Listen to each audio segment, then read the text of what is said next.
Here's the stuff that you asked me about. Oh,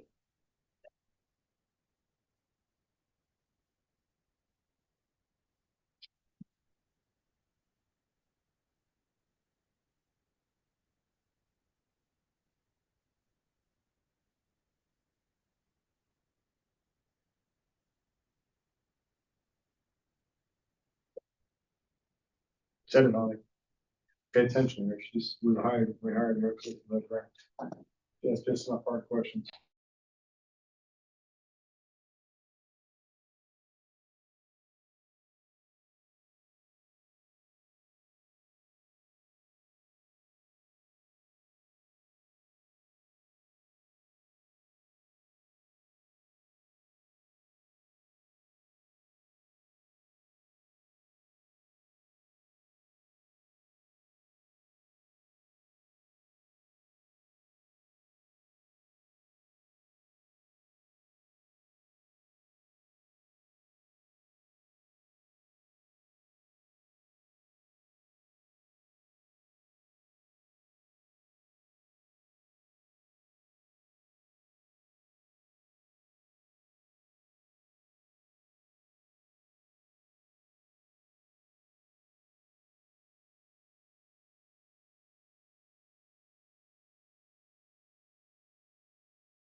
Char.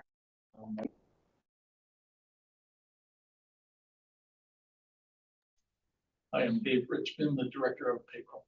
I'm Allison Heron. I'm a staff attorney. Paula Stevens, PCTA PESPA staff. Kevin Felton, PCTA PESPA staff. Alicia McGinnis, PESPA Executive Board, but I'm also a clerk type of school. Excellent. Tracy McConnell, and for today, I am the PESPA Executive Director For today. for this moment. and I'm Scott Warren, President of PESPA. Thank you. What we'd like to do first, if it's okay with you, is have Mr. Jefferson give an overview of the FEFP. We'll do that with the other groups as well, so you can kind of see how the money coming in from the state is tracking, and then we'll turn to any proposals after that. So we're cool. Pass these out. Like you see. And this is Mr. Jefferson's wheelhouse, so we'll defer to him to talk us through this. So I'll try not to take too much time, but as I'm going through this, if you have any questions, just feel free to ask them, when they're top of mind. But the way, just to kind of take a step back or set a foundation, the way that a school district in Florida receives funding is through the legislative process. The legislature sets the amount that they want all of the school districts in Florida to receive on a per child or per student basis. And then they figure out how much of that funding is going to be paid directly by the state and what portion is going to be paid through property tax at the local level. So the intent is that of course, there's some standardization of the per student amount across the state. When you look at the very top couple of numbers, as you know pretty clearly, I think that over the last 4 years, there's been a dramatic decrease in the number of students in the district. And the way that the state calculates the students, they initially include the FES students in their total population count for the county. So if you were to look at the state documents, you would see that for this year, there's a total of 95,815 total students. That includes nearly 19,000 FES scholarship recipients, 6,659 charter school students, and the remaining is the in-school, the traditional students of the 70,239.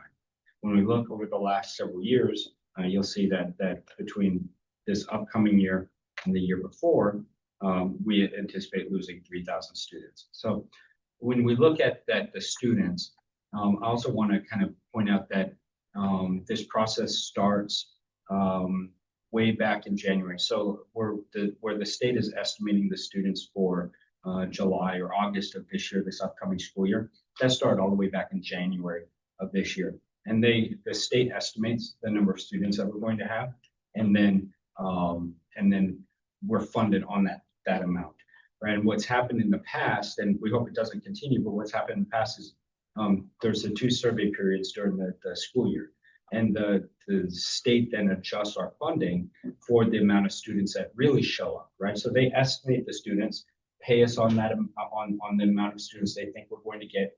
We staff according to what they said we were going to get, and then twice during the year they do surveys, and then if the students are less, they go ahead and cut our funding. So we're left with all the staffing that we originally started with. Everyone's on annual contracts, and so it's always detrimental. This last year we lost nearly $13 million just due to reductions in revenue by the state. If you think back to last year, the state actually ran out of money because they calculated the students wrong, and so they actually at the end of the year ran out of money by like $40 or $50 million at the end of the year. So I just bring this up to kind of just reiterate again what we all know, that there's just been this steady decline of students, right? We always staff to the number of students we have. And again, we see, last year was more than 4,000 students dropped. And this year we're estimating, or the state's estimating, almost 3,200 students. So that affects our revenue that we get, because the state says you're going to get this amount, and that's broken up into several categories of funds. But in total, the state says that for Pinellas County, we're going to get $9,525 per student. So that is a slight increase, 1.9% increase in per student funding over last year. That's kind of, I say this kind of in just transparency. It's not always a one-to-one. You drop one student, you drop one staff, right? Because schools don't work that way. So you have to, even if you looked at a classroom, you would be having to drop 20 students or more before you're actually going to affect a teacher, right? And then you have to drop a lot of students before you affect support, right? And you have to affect a lot of students to affect district staff, so it's not one for one. And that kind of always hurts us, because, our students fall at one rate and staffing falls slightly lower. It's kind of behind the ball, but we try to stay as current as we can. So when we look at that 70,000 students that we're getting in our schools, that amounts to, we're going to drop all the way down and I'll come back up, $740 million. Okay, so the state, when you look at the documents that the state prepares, they would actually say they're giving us $912 million. And if you listen to the governor and some things, they'll work on these top numbers, but you have to take out the FES amounts. So where we have almost 19,000 students, we don't get the funding for that. They show it on our calculation, but we don't get the money for that. So we take that off of the amount that they say we get. So we're going to get $740 million this year, which is up slightly over last year in per student amounts, but it represents a true $15 million reduction in revenue, of what we're going to get. So last year, I want to go back, I'm kind of all over the place, but last year, remember, and maybe this had come up in board meetings and in board workshops, the state had estimated one number of students, but then during the year, they had to make dramatic reductions to the number of students that were actually in our classrooms. And so then they took back that $13 million of funding that we had anticipated last year. So if you look last year, it says we lost $23 million. we had estimated some portion of just because of reducing students, and then they went and took more. You know, so it left us this year, we're closing out the last fiscal year, you know, our fiscal year is July to June, same as school year. So we took this big hit, you know, in our revenue that we were anticipating. So when we found out this was happening, we made mid-year adjustments. We hold staffing levels where we can. We try to control spending where we can. Some of that affects schools directly and the district funds that they're anticipating to get. But we have to, at the end of the day, balance our budget. Just like at your house, you have to balance your budget. And if you don't get as much money as you anticipate getting, you have to make adjustments during the year or during the month to make everything work. So we're very much no different from that. We have no ability to get any funds for the district outside of what the state provides. We have the referendum funds that we have, but there is no ability for us to charge fees or to do all of the other things that like a municipality might do to balance a budget that wasn't going in the right direction. So as we look at this year, it's you know, the last 3 years have been pretty tough on us, you know, where we've seen this decrease in funding. And we've, of course, tried to manage that through reductions in staffing and a couple of the school closures and, you know, just trying to find all of the stuff on the edges that we can do, you know, to make us more lean and efficient as a district. But I think it's just important as we always talk about where we are fiscally. We're transparent. We're a public entity. You could look on the internet and you would see that we have the second lowest fund balance in the state. There's the last few years have been tough on us. And so anyways, I pitch this as only being so we see what the real number is and then kind of go forward from there. Thanks for the happy news. Yeah, I don't have happiness there. Yeah, in all sincerity, man, we did something similar last year. It was a lot.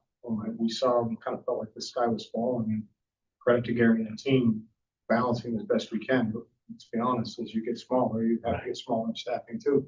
Smaller and smaller and smaller, and that's about the only way we can keep afloat some capacity too. We have to staff based on the number of kids we project. And when we get less than we project, then that causes a different issue, which it has too. The fund balance thing you can certainly deal. So we're here to talk salaries. Okay. And so do you have anything that you'd like to bring to the group today? We were talking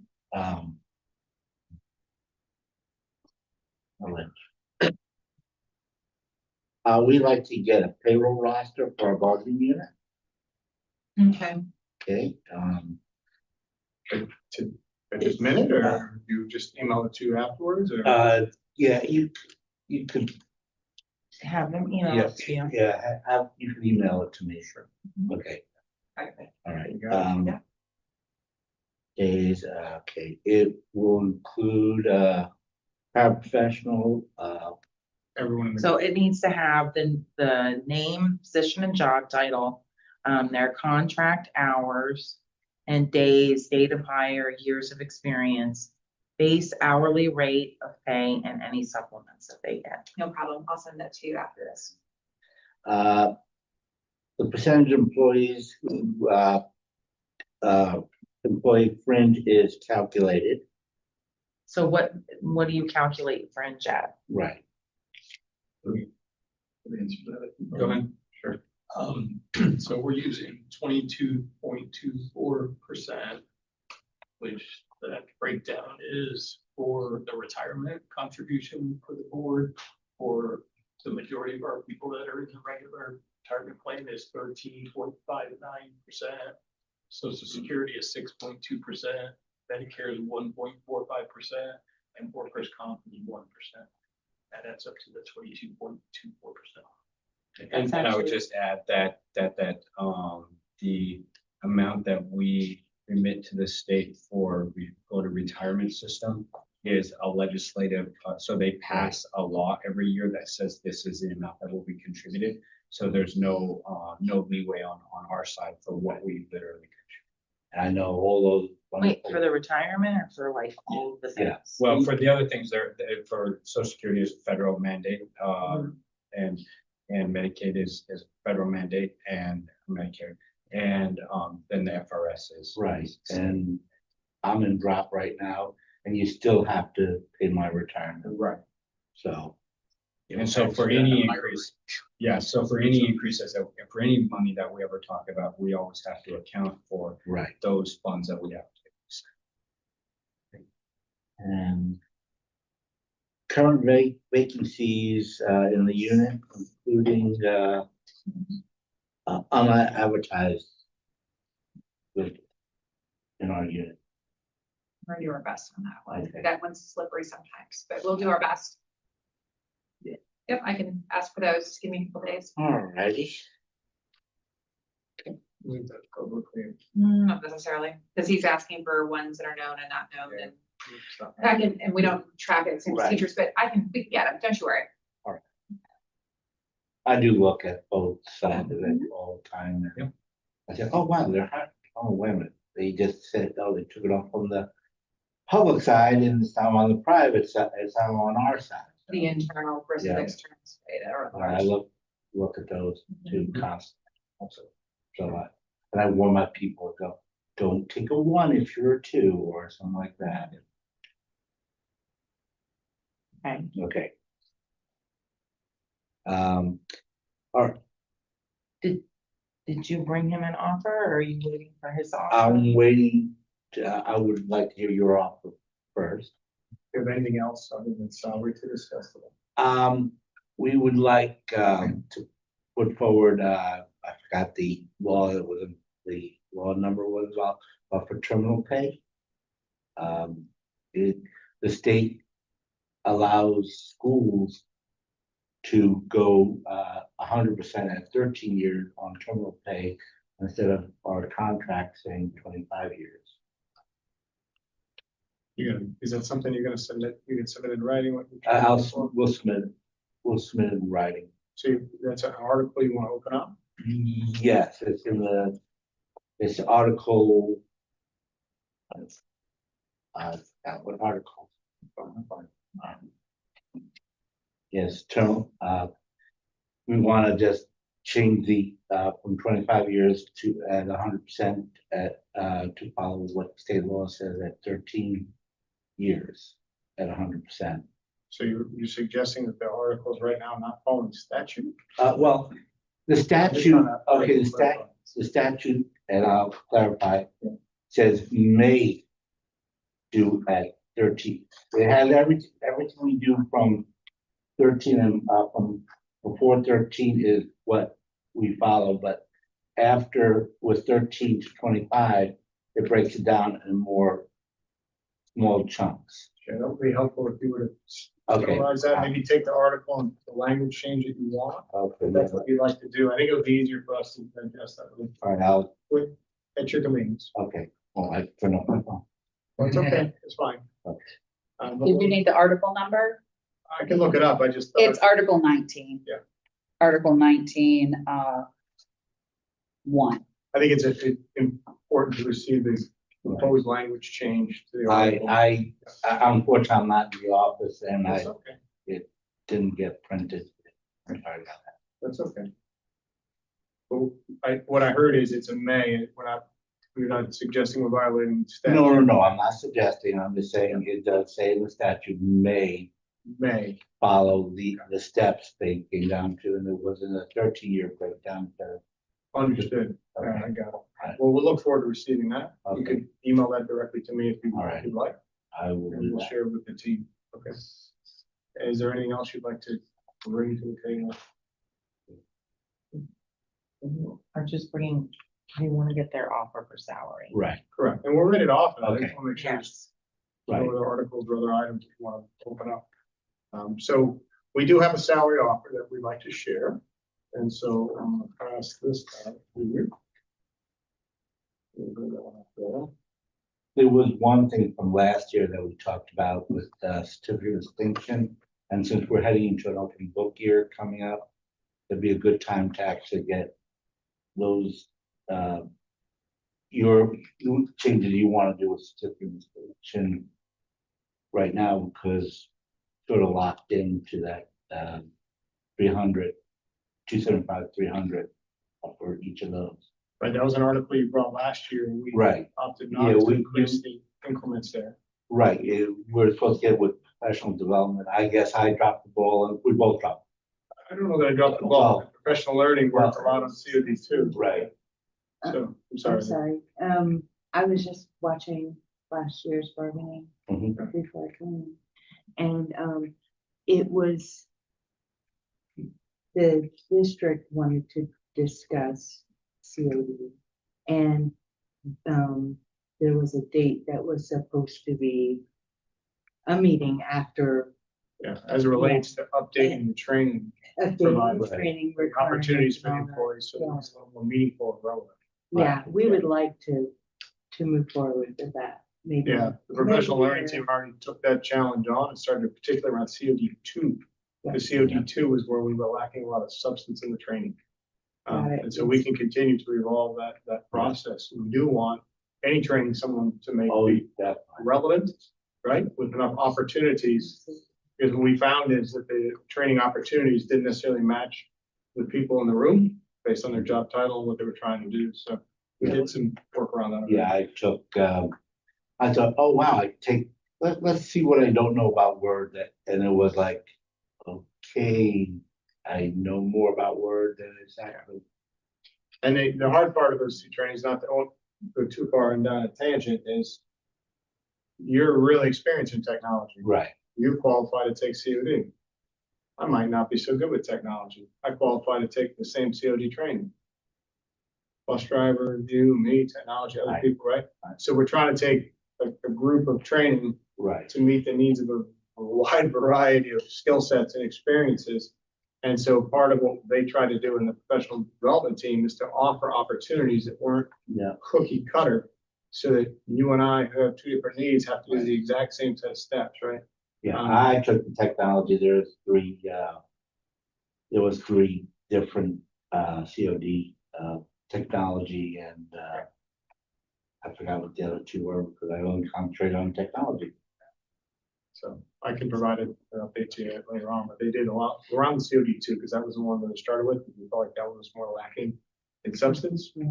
Particularly for people that were already at a skill set, that already completed COD one. But again, you're meeting the needs of different people with different experiences and different sets of skills. So, but you want to bring that article up to this year? Yeah. Is that what you're asking? Yeah, I want to bring it up so we could have it prepared for when we go into a full book year. We get whatever you want done. So we want to work with professional learning to get this. I've tried to reach out to FOP and SEIU. SEIU and we talked about how this should be, but we need you guys in the room to actually make this work. Understood. So you want to get the work moving prior to open book next year. Right. Who would we need to speak to get a list of courses? Like, who can we talk to about that? I can get it for you. Okay, Now, we also offer our people as well as anyone in the district CPR training, but we have 2 CPR trainers at the Union Hall. So it's open to all PESPA members for free. And we also offer for SEIU members for free. So it is available to those members. There's a $55 charge for those who need it for their jobs, like riding the bus or something like that. So we do have that available. It's an 8-hour course. We run it once a month sometimes. We haven't figured out the new schedule yet. Okay. we're still working on the schedule, but we do offer trainings at the Union Building. So is the suggestion that the trainings at the Union Building be looked at to see if they need to be involved in, is that? And we'll get have a number, so the training they took counts towards like certificate of distinction. You're asking, are you Yeah. asking like, Yeah. can the CPR classes Yeah. count towards the certificate of distinction? Yes, That's something we could take a look at. It's not something we commit to. But Yeah. that's something we could take a look at as we build in for potentially reviewing that article. Right. In open book a year from. right, that's,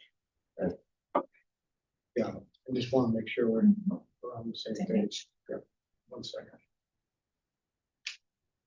is there anything? Do you want to provide, Scott, a list of the courses that you would recommend I, fit towards the COD? That's a great idea. Yeah. That's a great idea. the, Because That- we Yeah. can sit down and we can make a list of Okay. courses and we can give them to them. Because I know that you have told me there are some things that you wanted to get for your people right, to help with like safety and things right, like like that. the men, I'm gonna butcher the name, but it's mandate. Man Okay, okay, training? Yeah. yeah, I would, yeah, cause my people, especially the paras and the MBA are constantly being injured in the classroom and it's not through any fault of their own, it's the children that they have to take care of. This needs some training, right? Well, to make sure that if they get punched, hit, or even bit.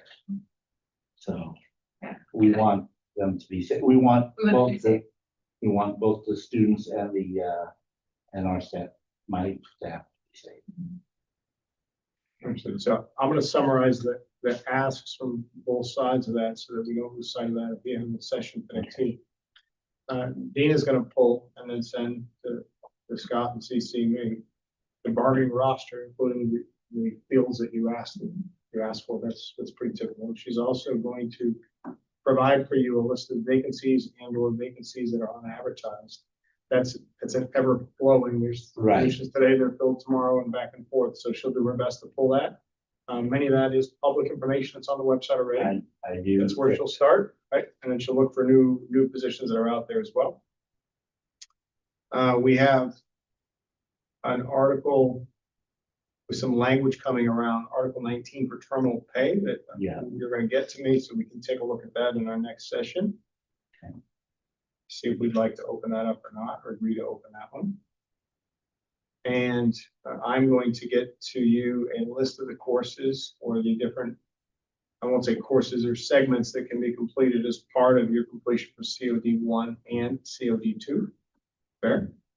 And at the same time, your request is potentially add some courses that maybe aren't in our PLN network, but that are offered specifically through PCTA or PESPA. Correct. That Yes. you're gonna provide for me that you'd like for us to consider potentially including in COD 1 or COD 2. Yes. Correct? Yep. All that to plan for opening up Yeah. Exactly. Did I miss anything? I'll write it down. It doesn't happen, so I gotta make sure it gets written down. If not, we'll email you. Yeah? Yeah, we're good friends. We We email all the email. time. Okay. I got one or two. on the I- team. You see, I write you at 4 o'clock in the morning. I don't know. I'm usually sleeping. You're lying. I don't know. Bring me back at 6. So. It's just a matter of when the work's gonna get done. We do have a salary proposal if you're ready to look at that component Yes. as well. And so what I will share with you is this. I'll let you take a look and I will More talk. got color today. Yeah, we do. Try to put it on a sheet that makes it a little bit easier to see the different components. I'm gonna just pause for a minute because it's tough when someone starts talking to you right when they put numbers in front of you, so.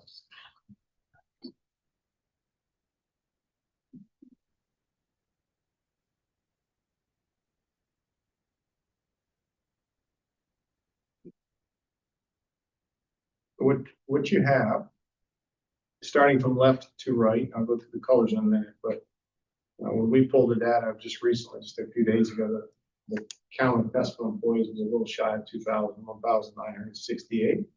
That number will change. It will change a little bit in July. It will change a little bit, but we do not have a lot of vacancies in support right now. We don't. We also don't have a lot of displaced employees we support. The HR team and the HR partners and the schools and the different cost centers have worked their tails off to ensure that people have positions. And so even in a year of declining enrollment and shrinking positions, we're able to take care of people that are in good standing. I Two support positions at this point haven't been filled. That's it. And it's because there's literally not a vacancy available in that particular person's wheelhouse. And so we've already found alternative placements for them in a temporary to do so as well. So good place to be, but she'll still get you those numbers. So the 1968 is the numbers as that we pulled it just a couple days ago. We propose a salary increase in green. We also propose a taxpayer increase through annual referendum increase in aqua or light blue that I'll go back to. And the lilac is the color I'm using today. Is that what that's called? I'll get called purple in a minute if I mess up. That would be just a combination of the two, although green and blue don't make lilac, but that's the color scheme that we chose for you today. Reading across on the green, what we're trying to do, Scott, is we knew we were going to have taxpayer dollars that were going to increase the amount of referendum landing in employees' pockets. We know that. We know that because the referendum amount of money coming in is probably pretty stable based on, I say probably, because you can hit it a lot, because that's like very hard to predict, collecting tax dollars that aren't going to be collected until April of 2027 to compensate for this. Right. But we know our people will pay property taxes, and we appreciate the referendum, and we know that a portion of that is going to land in support. 15% of all the referendum collected is going to be dispersed across our support employees, this group and other groups, as you know, right? And non-represented employees too. But we last year, for the first time, as you know, received $2,910 of referendum taxpayer that went directly into salary, not base salary, but combined salary for our support employees. We also know that the amount of money coming forward this year will increase because we have less employees in those buckets. And the property taxes might have gone up, I think, 2%. Correct me, Gary. I don't know. 1.6. 1.6. I rounded up. That wasn't bad. Oof, almost messed I that know up. I pay taxes. 1.6. I do pay as well. But we know it's going to go up a little bit. So our prediction, which I think is a little bit, I know it's not, I'm not going to use what I think I know. Our ability to predict the amount of referendum spread out across employees this year is a lot cleaner than it was a year ago. Because it was the first time through with support. And Right. if you recall, we sat here for making predictions way back in like March. We did it April, but it was too early to predict. So what we did is, you recall, back in the fall, when we sat here, we said, we think we may even have some left over because we were conservative in our prediction. We did that, and then we turned around and said, let's give you some more. So we did that reoccurring Right. two amounts that came across for the course of the year. We do not anticipate that this year. We anticipate getting this number a lot closer.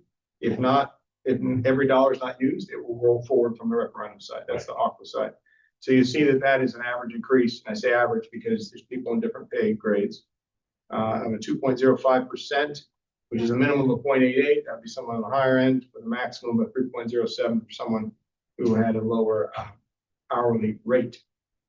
On the green it's the district taking from operating funds, which, and I'll say this because I know it's being taped, but we do not have operating funds to spread. Gary's sheet there tells you we have $15 million less than we had a year ago. And I'm not here to cry about how hard it is, but we don't. And so what we know is, through reduced positions and continuing to reduce positions, we're going to be able to scrape up enough to provide a salary increase from the operating side. That's the stretch of our limit, but we're trying to compensate that so that the two together was a total of seeing an increase of approximately 3.53%. So back to the green, that operating side was a little under 1.5%. Proposed salary increase. With fringe, that's a little under $1 million that we would be spending. It's an average salary increase of $411 per employee with a min and a max. You can see the dollar amounts and the percents. When you pull that over to the lilac color or purple, whichever you prefer, it just takes the aqua and the green and pulls those together. So an average increase this year between increase in ref, general operating, 3.53%, minimum 2.36, maximum 4.45, with a total amount increase of 952 or 802 or 1448, depending on that. So the percents and then the dollars are there. That's what we have to offer you. Okay. All right. Okay. We're gonna call In a it. couple minutes. Yep. Say what we do. We're gonna step out and Okay. leave you the room All right. with the toucan. It's up to you to leave it on. And then the technical. Yeah, I'll send you the reminder. Tracy will text me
back live.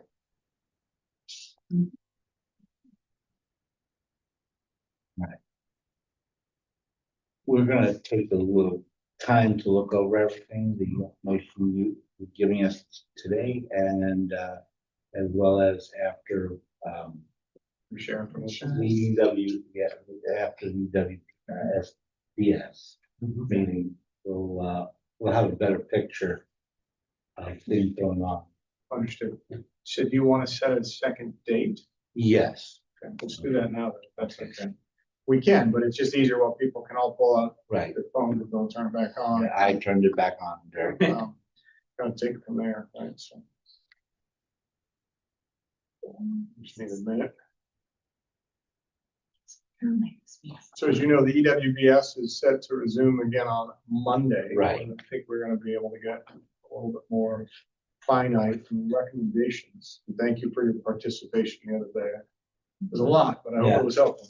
I know it is a big part of it affects you as well as us. It affects everybody. Yeah, it definitely affects everybody. Yeah, that's a very true statement. So what I would suggest is it to be after the 13th at some point. We have, I'm gonna throw out some options and you just tell me if anything takes hold. And I haven't checked with this team yet either, so these are all just, it's free, happen to be free on my calendar. We can go very late on Monday the 13th, which is the same day as EWBS. No. The answer was no. We could go, just toss some things out. Okay, There's board meeting on the 14th, gets a little choppy in the middle of the day. Maybe we could go very late on the 14th at 4:30 if you wanted to. That's another option. okay. We could, I have nothing before the 15th. We could, and again, if you guys struggle with this, let me know. We could sneak in an hour on maybe the middle of the day on the 15th, or late afternoon on the 15th. We've got a different group already meeting with us in the afternoon on that as well. Late afternoon. So late would be no earlier than maybe 4:45. Okay. You say 4:45? Yeah. Perfect.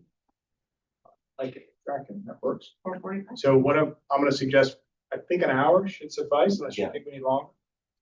4:45 on Wednesday, the 15th, Okay, and we'll go 4:45 to 5:45. I'm gonna need it to be here if you don't mind, just because Yeah, every other no session problem. wraps up at 4:30. Does that work? Mhm. Do you have anything else? And I already summarized, I don't need to go through that again. We already summarized things we'll share with you. Adina's gonna get that data pulled over. I'll push it all over to you at one time. Tracy, do you want to be CC'd in that? Yes, please. Thank you. And then anything that you want to share, I'll look forward to receiving that. All right. The 2 items that you said you're gonna share. Anything else? We're all set. Dramatic pause. How long can you wait? Thanks, everybody. Thank Okay. you. Thank you for your, Thank you. yeah, appreciate it. You-